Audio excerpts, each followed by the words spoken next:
Hi, welcome to Someone Else's Movie, the original podcast where an actor, writer, director, or nebulous industry figure gives a little love to a movie they didn't make. I'm Norm Wilner, TIFF Senior International Programmer for Canada, and this is The Other Thing I Do. My guest this week is Cat Hostick, a writer, producer, and director whose filmography includes episodes of Murdoch Mysteries, Urban Legend, and A Ghost Ruined My Life, as well as the feature films The Meaning of Life and The Road Ahead. As an actor, she's appeared in such features as Ejecta, Robbery, Wolves, and The Martini Shot, and she plays Sage, the young woman looking for connection in the big city, in the new series Polly is the New Monogamy, which she also created, wrote, and directed. It's now streaming in Canada on Hollywood Suite and on Tubi in the US. Cat picked Midsommar, Ari Aster's 2019 follow-up to his breakthrough debut Hereditary, shifting from people trapped with each other in suffocating interiors to people trapped with each other in wide-open spaces. Florence Pugh plays Danny, who, after a recent tragedy, joins her boyfriend Christian, played by Jack Rayner, and his fellow grad students, played by William Jackson Harper and Will Poulter, on a trip to a secluded Swedish village to observe the sacred festival that occurs there once every 90 years.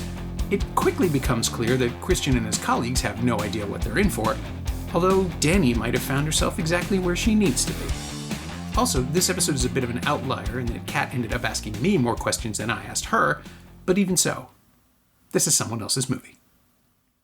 So I'm a huge horror fan. I actually direct primarily horror. I work a lot with Eli Roth, and I've done a lot of anthology series with him. And so I naturally love horror. And when I saw Ari Aster's film Midsommar in theaters, it's just a movie that really stuck with me and really you know how sometimes I don't always remember what a movie's about, but I'll always remember how it makes me feel. And that's one of those movies that just really stuck with me. And I thought the way that the movie was done in just a bright atmosphere and was so different from a traditional horror film and was really just about a breakup and using, the genre to tell a breakup story and a story about codependency was just so well done. So yeah. Why do you like the film? I'm so interested to know your take on it. It's funny, I'm always mixed on Ari Aster's work just because his films are so deliberately, right? Like they move very, very slowly, and sort of soak you in the atmosphere. So I find myself just getting itchy, getting ahead of it, because he's working in a language that I speak. Right? He's making horror movies. I know where these things are going to go. What I really liked about Midsommar, and what I was surprised no one talked about at the time, although it started really rolling once the film hit video, I guess. I found the relationship stuff and the nuance that Florence Pugh and Jack Rayner bring to that disintegrating, codependent misery that they're both in. Yeah. Where he's just tolerating her, he was and making it magnanimous, which is absolute shittiness. Yeah. And she is just trying to get over this horrifying tragedy that she cannot get past, because why should she? It's fresh, it's raw, it's horrible. And she ends up in a place where she's the May Queen. Everyone's just decided that she's going to be special. And the more time she spends reveling in that, the more he gets pissy and jealous of the attention being right. None of this is deep or hidden. It's right on the surface. But that's the thing that I like the most about it. The horror aspects are almost secondary. There's the comeuppance thing that's waiting in the wings for the very end of the film is great. But it's one of those things where, and spoilers for Midsommar for people who haven't seen it, pretty much what's going to happen within 25 minutes. It's laid out. They tell her. They come right out and say it. They just don't use the exact specific words that everyone would listen to and then run away from.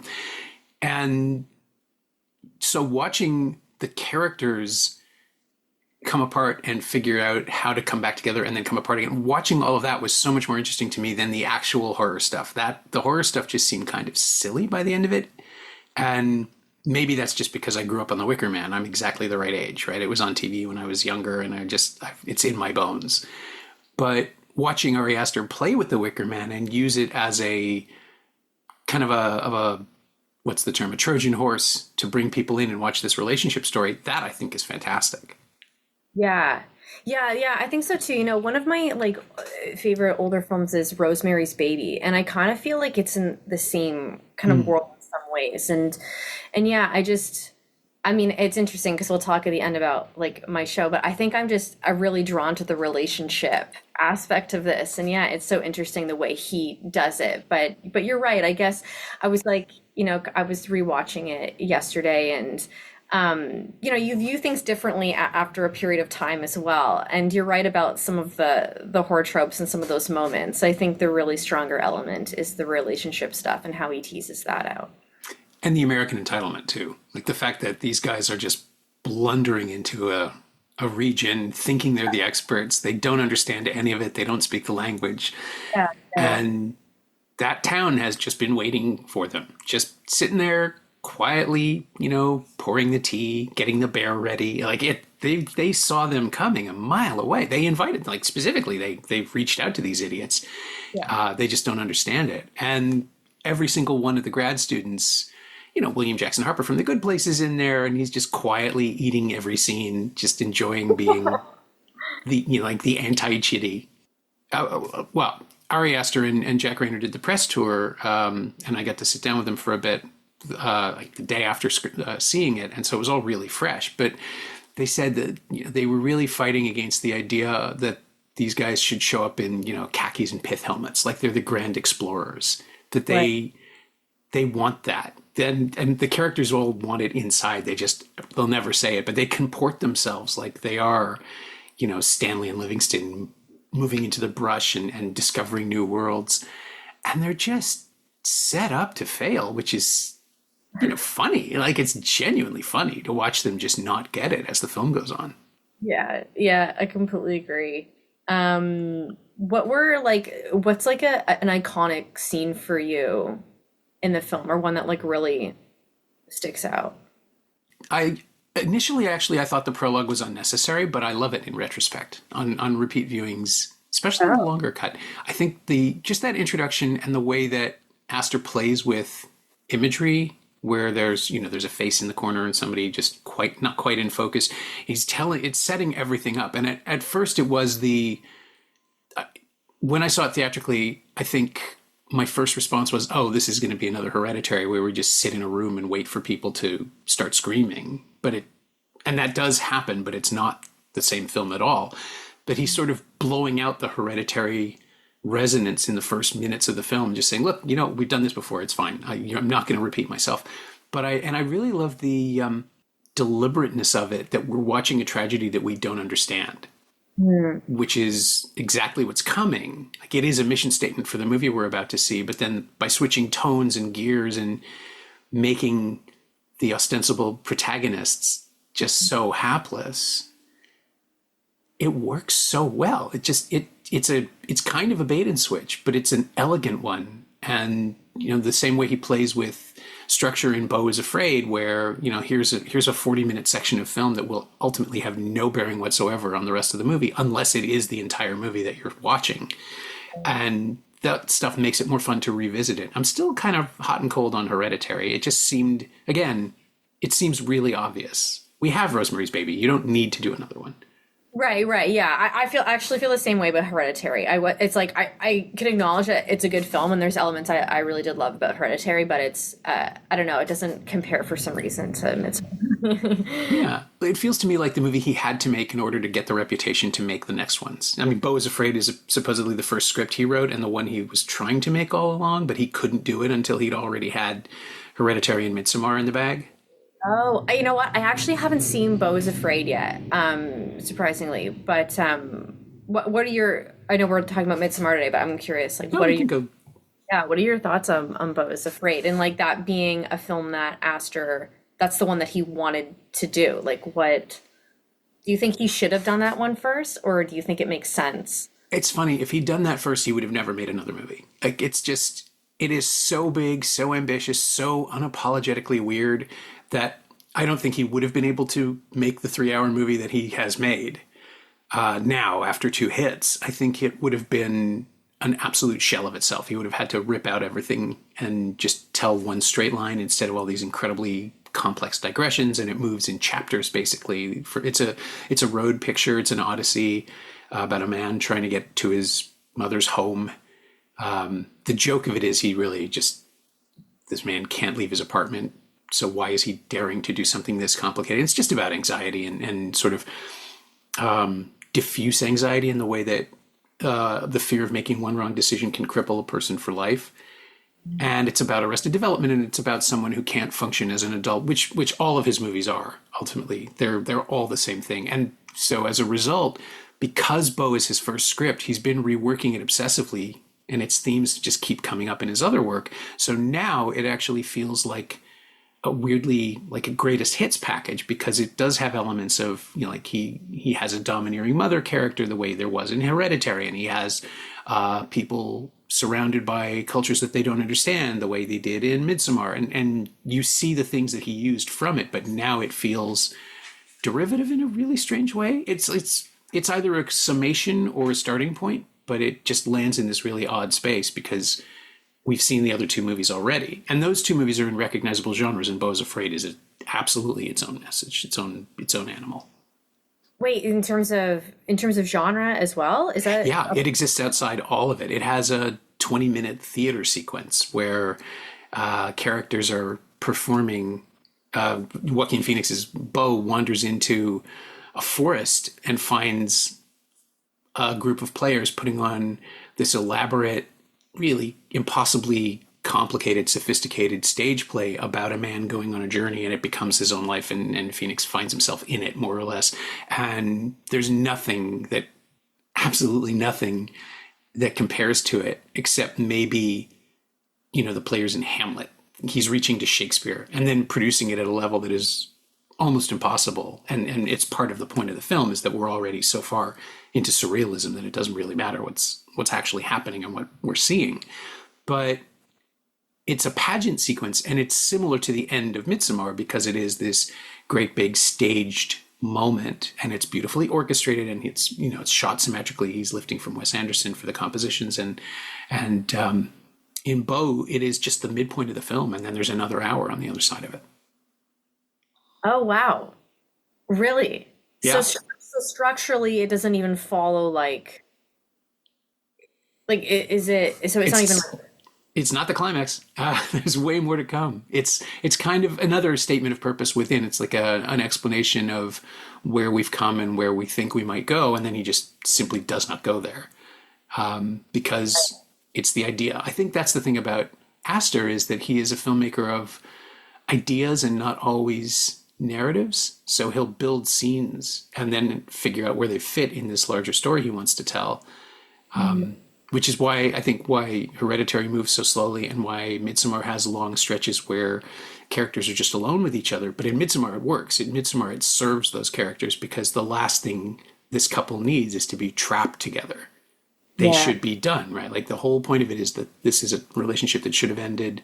It should probably never have even started. And here they are. I mean, that's so relatable, right? I think that, and that's one of the things I love about the film, is just the idea of codependency. And I think a lot of people stay with, you know, the wrong person for a very long time. And in a way, it's kind of like she went on this. I don't know if you've heard of, like, there's these journeys you can take with, and they give you mushrooms and MDMA, and this is becoming like.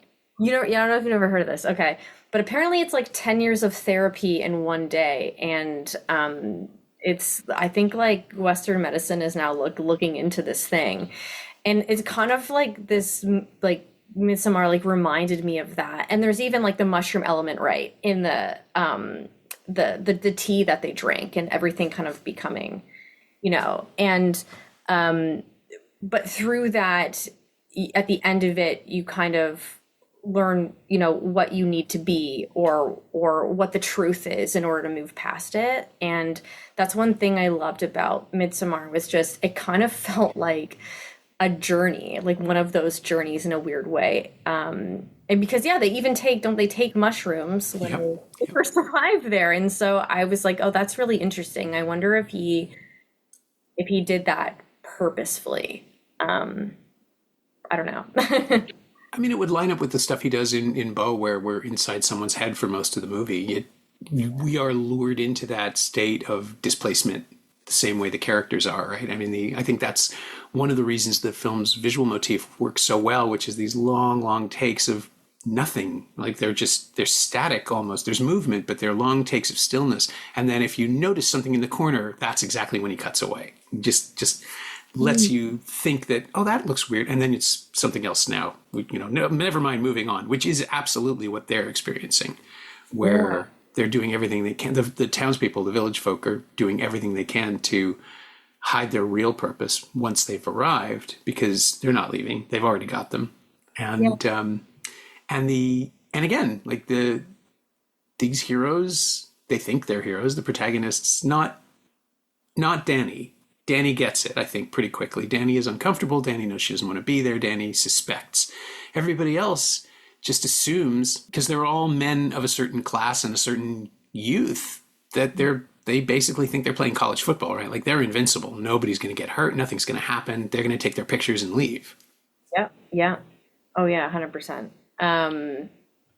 It's interesting. We were talking about the people of this village for a moment. It's really interesting how there's always like a story playing out in the background in this movie. Have you noticed that with the background and like all of their rituals and stuff? It's like, I don't know if it's like he purposely wants you to subconsciously take all that in, but I noticed that there's a lot of wides and just always incorporating these different little stories in the background if you pay attention. Like, 'cause I've watched the movie like 8 times and I've always noticed this stuff. What are your thoughts on all that? Oh, I think so too. I mean, Will Poulter's character has a complete arc that we don't get to see, where he's just wandering around absolutely fucking up everything he touches. Yeah. Like he's ugly confident. He's the guy who shows up at the bar and just assumes that he's going to get someone to pay for his drinks and take the girlfriend home. Like it's just, he's not I don't know that he's a creep. I think Poulter has a sort of softer nature to himself where you can see that the character is putting on the act rather than Poulter. Yeah. But he is like, he's not helping anybody in this movie. Yeah, I don't know. He seems kind of like, well, exactly what you said. He just comes off as someone's like stereotypical shit disturbers or something like that in this film. What's weird? I don't know enough of his work, but I know his work. Like I know his face so well, but I don't know him enough as an actor. But I always think, I don't know what your thoughts are on this, because I'm sure you've met so many actors, but just, I think there's always, the essence of someone's character. I think they always bring a little bit of that to the role. So I'm sure he's got a little bit of that in him. Maybe that's presumptuous, but, because I feel, maybe. Well, there's that theory, right, that movie stars are cast because of who they are and character actors are cast because of who they can be. And, right. Like Glenn Powell, I think has range, but I think he's always going to play the smirky guy. That's where he's landed right now. But he's also been acting for 10 years. It's only that he just popped in Maverick, and so suddenly everybody wants him, so suddenly he's everywhere. And I'm really interested, after Hitman especially, I'm really interested to see what he does for the next 5 years, once he's gotten past all the projects he immediately took when he was offered this stuff and can start choosing his own direction. And Poulter's somebody who, honestly, much like Jack Rayner, could do anything he wants. Yeah. I think, because they've both been working long enough. Like Jack Rayner, it fascinates me. I have met the man and I still don't recognize him in films. That's crazy. I love when that happens. Yeah, when you're just like, what? That's them? Like they transform. It's so crazy how someone can transform physically in terms of what they can bring to it. Yeah, like he was the brother in Sing Street, and he was in what was the other thing I just saw? I just saw him in something else. Oh, damn it, Fiona and Son? No, Flora and Son. He plays the deadbeat dad, basically, of the deadbeat ex of the lead, and just shows up and is the sort of cheerful. It's a variation on Midsommar because he's this cheerful, entitled douchebag, but he's also completely unaware of his own failings. which I think is the thing that Jack Reynor can do that a lot of other actors wouldn't go for. Like he is charismatic in a way that makes you hate him by the end of the film. Like this guy has it coming. And I think that's a choice on Raynor's part. Like he chooses to play that level of smirk. Yeah, yeah. It's interesting just talking about like what, actors are, capable of, or what they think they're capable of before they approach a project, or what they naturally bring to the character. I think I remember like watching interviews with Florence, like taking on the role of Danny, and she's like, I never experienced any kind of grief or anything like what Danny has gone through. And she's like, I was like scared to approach that. Like, I don't even know how to approach it, but we're gonna do it. It's interesting, I guess. Yeah, you as an actor, you just over time, evolve and take on bigger things. Like Glenn Powell, he's taking on, his hit. He's obviously got a hit, and he's just taking role after role. And then you get an opportunity, and you're like, okay, let's try something different that's going to completely challenge me and be completely something that that is foreign or scary to me.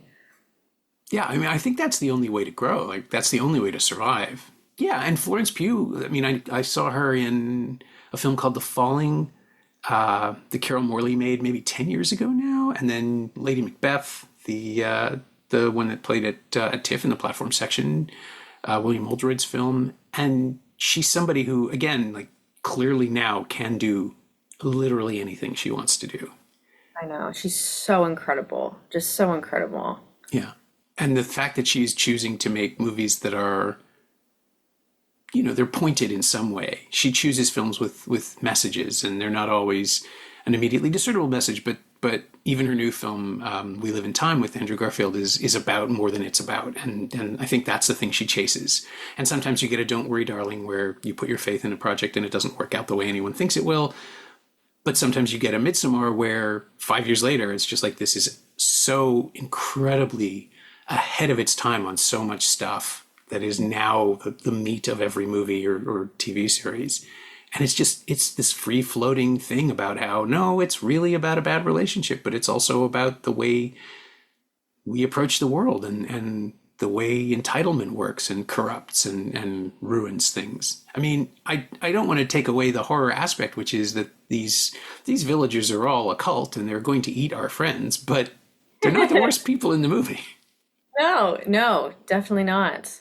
And that's the interesting part of it.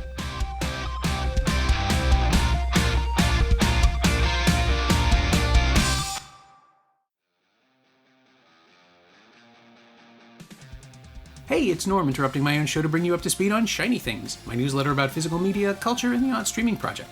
Last week, I wrote about the new releases of Perfect Days, Hitman, and Challengers, and Shout Studio's new 4K edition of Dean Koontz's Phantoms. Yes, really.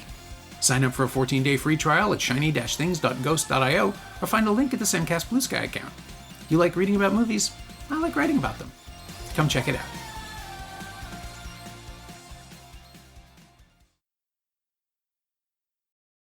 What was I going to say? What is your, your thoughts on like elevated horror? And I know that's kind of like an overused term in a sense now, but I kind of feel like that really started to come up a lot, like around Midsommar, Hereditary. Oh yeah, well, I mean that was part of the marketing of it, right? I mean, the whole point of Hereditary was that A24 could sell it as a new type of horror film, and I'm iffy on the concept of elevated anything, because if you buy the argument of elevated horror, then that means there's horror that isn't elevated, and there absolutely is. I mean, there's pulp. There's stuff like the Friday the 13th movies, but does that make Halloween, the first Halloween, an elevated horror film? Because it is so gorgeously filmed with Steadicam and the score is beautiful and it's intelligently told. I think you can lose the appeal of something if you call it elevated, because what you're saying in some cases is, not you personally, I mean, but what you're doing with the marketing there is saying, it's not for everybody. But there's nothing in Hereditary that people can't connect to. It's a story about a broken family. And a cult and a curse, right? Like that's all ages. That's for everybody. Not all ages. That's the wrong term. like I feel like horror is such a niche like audience in a lot of ways, but I feel like with a movie like Hereditary, because there's so much just relationship drama in that so many people can can understand. Yeah, I don't think it's fair to. It's almost like it's like elevated horror is just it's a little bit pretentious to say that. And you're right. I didn't even think of it in that way. I guess it is just a bit of like a marketing ploy to just get more money, more eyeballs, more attention, or whatever, just to come up with this term or throw that around. So yeah, it always feels to me like this is how you get people to pay an extra $5. Well, it's elevated, it's special, it's a, you can only play this at the Alamo Draft House after 9:00 p.m. It's like, yeah, exactly. But I do, I really do love horror movies with messages, and it's not to say that I don't enjoy like a regular slasher or something like that. That's just blood and gore, but more than the blood and gore stuff and what I've always loved as a filmmaker, like I do, that's why I think I'm just so drawn to this movie is I do love the relatable relationship element, which I've said before. It's just something that has a deeper meaning. It really makes you think about your life. Like, what am I going to take away from spending, 90 minutes during this film? Like, what do I get back from that other than like, a good scare? And I definitely think it delivers on that. Oh yeah. And that's something we should expect from every horror movie anyway, right? Because otherwise it's just, well, I brought up the Friday the 13th movies, and when Chris Nash was on a couple of months ago talking about Violent Nature, we were talking about how the Friday the 13th films perfected the pornographic structure. They were made by a guy who had worked in softcore, and he realized you need to kill every 7 or 8 minutes, or else the audience's attention will drift away. And so by replacing, it completely appropriates the form of pornography right down to the money shot, which is whatever Tom Savini's effect is. Like they just, it's one to one, and it's brilliant, but it also does devalue the experience of bringing the audience into something and holding them there for any length of time. Like Midsommar is 2 hands on your shoulders for 2.5 hours. Just stay put, just keep watching.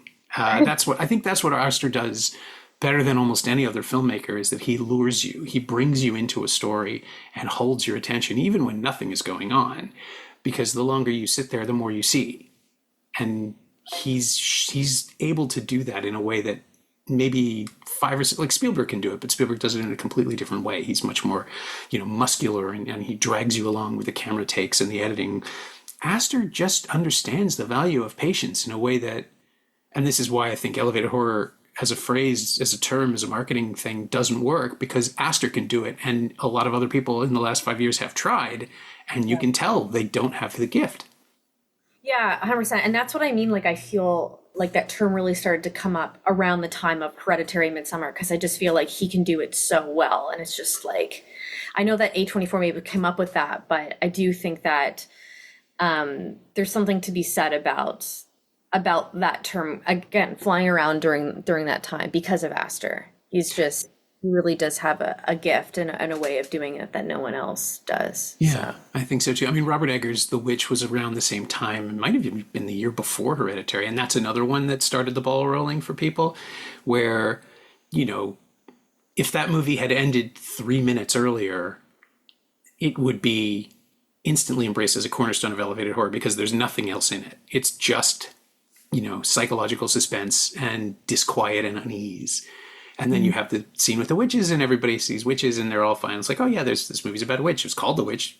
Give me what I want. I think Eggers probably wouldn't do that now, though. Now that we're 10 years on, he would understand that you could get away with just ending it with Thomasin smacking her head down on that table at the very end in despair. Because that's where I thought it should have. Like, I thought it was going to cut to black, and I thought, this is amazing. And then the goat shows up and starts talking, and that's fine too. But yeah, I think Aster also is a guy who really understands the value of leaving you wondering rather than just, showing you exactly what the interpretation should be. Yeah, that's it. Leaves you thinking. And I think I love films like that. Something that just, it's something that either just like sits with you for days. And I remember like, I have felt that with the movies like Martyr. Have you seen Martyrs before?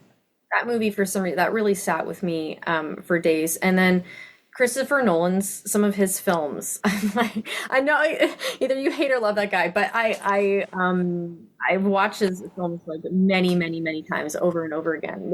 They make me question, and I like the ambiguity of some of the endings and stuff like that. So yeah, Aster does something in a different way, but that same kind of thing.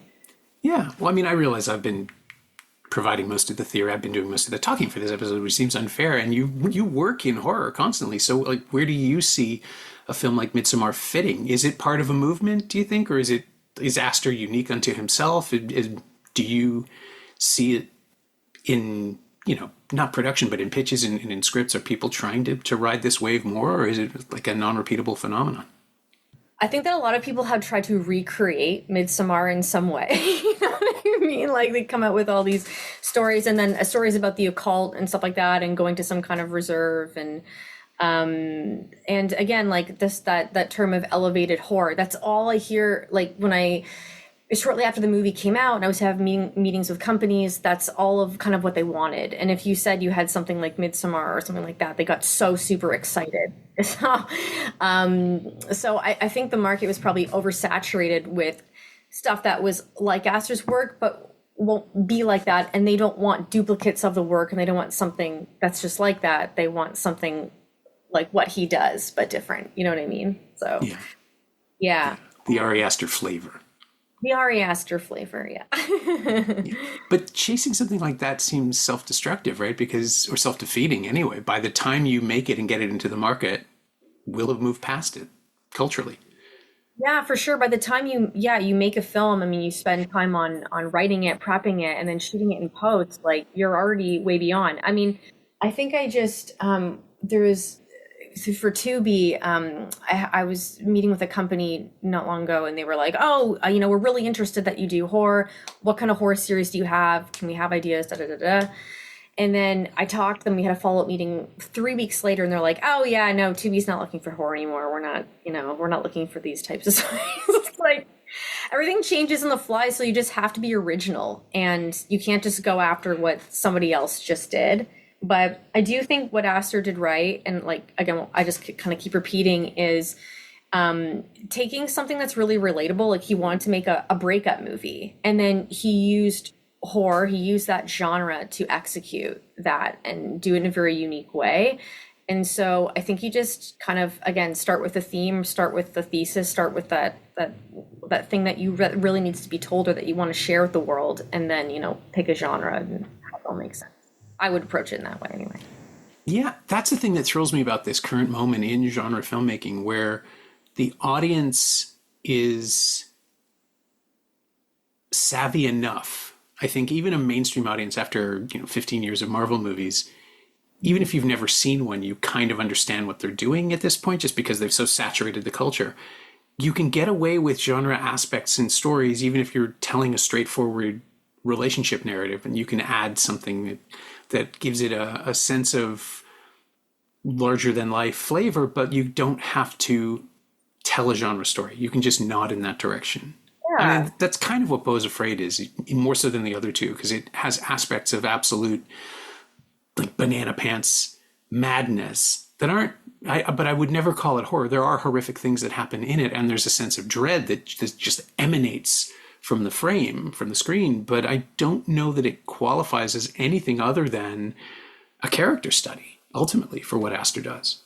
Yeah, that's fair. It's genre is so interesting, and I feel like when people do, like, mixed genre, I think a lot of studios, I think executives, I think people worry about that. They, like, an audience a lot of the time wants to know what it is. And if you can't say exactly what it is, and it's too bad. It sucks for artists, because I've definitely had stories where I'm like, this is like a blended genre thing, and I'm not really sure what it is. And I see that from a lot of, like, auteurs, and so I think it's hard to get your thing made when you have something like that. So yeah, I think if you made Beau is Afraid first, be interesting to see kind of where his career went. I mean, he's got that clout from doing such a solid job with Hereditary and Midsommar, but I think that would have been very different opinion of his work if Boat Was Afraid maybe came first. So Oh yeah, no, like it's a branching timeline, absolutely. It's something else for the rest of his career. And maybe later he makes Hereditary and Midsommar or some versions of them, but the cast would be different by definition and everything else, and he'd be a different person. But it is like, I'm really curious to know what you think of it when you see it, because it is like it feels like a valedictory statement now. Like, this is everything that I've ever been interested in, and because you've seen my other two movies, you're here. So I'm just going to show you. I'm going to just keep doing the thing I do, but I'm not going to turn it into scary. I'm not going to make it jump. There are no jump scares. I mean, he's not a jump scare guy. He mostly just leads your eye to the thing that's horrifying. yeah. He's not really so much like that. That's interesting. I'm excited to see that film. I'm excited for him for that film. I think that's great that he just stuck to his artistic truth and his aesthetic, and is just doing something completely different and can roll with that. I think that's amazing.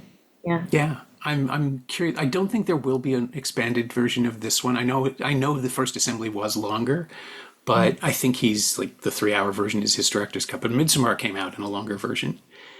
Yeah, I haven't seen the director's cut of. Have you seen it? No, I haven't seen it. It's I think it's only available in a giant one of those bespoke A24 special editions that I have never gotten my hands on. I wonder what made it longer though. Like I had heard he had added like more storylines about like the people within the little village. I don't know if that's true or not. Like I wonder why. I'm curious. I need to see that cut. It would have to be more about the daily rituals and functions around them, because what else can you possibly add to, other than like, there can't be structurally, there can't be an argument that blows things up, because those are in the film. They're all included. There'd be, if you added another one, it would be too repetitive. I mean, maybe we just get to follow Will Poulter around as he annoys people. Yeah. It's just the Will Poulter story. I would watch that movie. Yeah. But as far as yeah, this is the bit we were talking about this up at the very top. As far as the Ari Aster experience goes, you work in horror. I mean, are you tempted to try that, or even just as an experiment to see if you can pull off what he does, or is it so singular that you don't want to go anywhere near it? Oh, that's so interesting. Yeah, I know. I think of it again more story wise. I would think of it more as, like Hereditary was like very like family drama, family based. The Midsommar, in many ways, family relationships. Like I would approach it from that angle for sure. And I think I do that in a lot of my work, and even like with my new show, it's like very relationship based. So that's how I would think of it. I mean, in terms of like stylistically, like I think him and I are both different on styles and how I approach things, and I'm very much like I use a lot of POVs and stuff like that in my work that I don't know if like a ton of like directors do. So that would be different. But yeah, that's in my mind. That's probably how I'd approach it. And I would love to do something like Ari Aster. Like I think he's incredible. Like I really do love this movie so much, and I love his work. But yeah, that would be how I would approach it.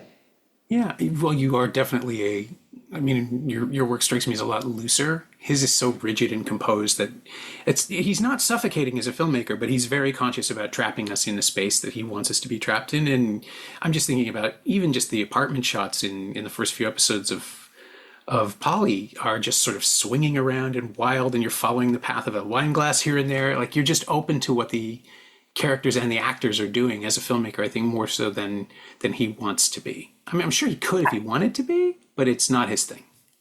I think in general, I think of like filmmaking a little bit more like cooking rather than baking. And I think there's different ways you can approach it. And I really do, I like working a little bit more in the moment and like having a plan and not being married to something, and like feeling out more of the actors and their performances and stuff like that. And just so, and yeah, and obviously in terms of horror, and I approach that like that's a lot different, and it's hard to compare like comedy and horror in that way, in the way I would film it. But yeah, he's definitely more deliberate, and and especially with what he includes in the background and his production design and everything, like it's very, very specific and very, it very much like traps you in. And I know what you mean. It's like he's, trying to get you to really sit for 2 hours. He does that in a very unique way. I have just a different approach.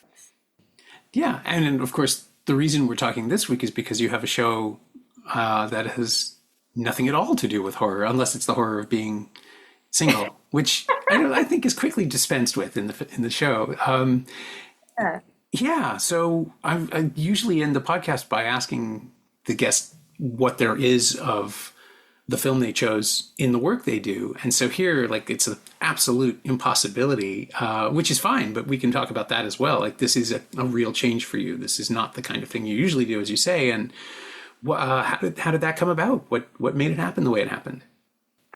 Well, it's interesting because if I'm drawing like similarities between the two, they both are really about relationships. And I think that, even my character on the show, which is interesting, is I think she in herself is like going through this like codependency thing where she's in a relationship for a long time and it may not be so good for her. And we even see throughout the show, like why, like how toxic it is in a weird way. But then there's this gray area where it's like, it's not all bad. So it's hard to see. And that's interesting with Midsommar, how that's done, because on paper, when you read the script, like, Christian, he seems really more, of a dick. And I think when he was talking about taking on that role, he's like, I don't want to, necessarily come off in one way. I do want to see, like, I'm my own guy going through my own struggles and have my own insecurities and stuff like that.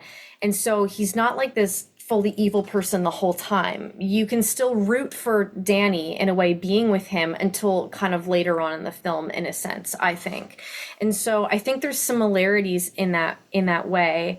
And just in general, like the idea of these girls in the series, it's called poly is the new monogamy, and poly, the prefix, it just means more than one. And they always just kind of have more than one guy or person just trying to figure out their relationship and what they want.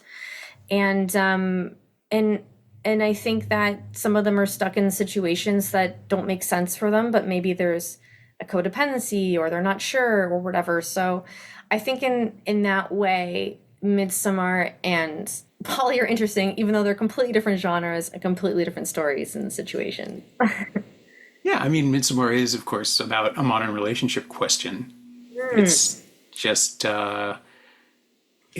expanded to include, the end of the relationship being the end of one person's entire world or life, right? Like they are helping her. She is the one on the journey, and she gets to a good place, which is, I think, the perfect ending for that film. And the other thing I'm worried about is that the extended version lets her go home. I don't want to see that. I want that movie to end there. I don't think she ever leaves. I think that's the whole point. She's happy now. Yes, I know. It's really the perfect ending. And I just love like the brightness and the flowers. And throughout that whole last sequence, it's so interesting how it's such a dark feeling, but a beautiful feeling. And just having, again, those like bright flowers and the brightness of the world reflect that. It's so interesting the way they did it.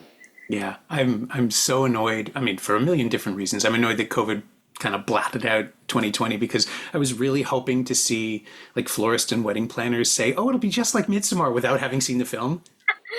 Yeah. Oh my gosh, that's a pretty cool idea, actually. I like that. The Midsommar wedding. If you know, you know. Yeah. If you know, you know. My thanks to Cat Hostick, whose new comedy series, Polly is the New Monogamy, is now streaming on Hollywood Suite in Canada and Tubi in the United States. Thanks also to Alia Stationwala. She knows what she did.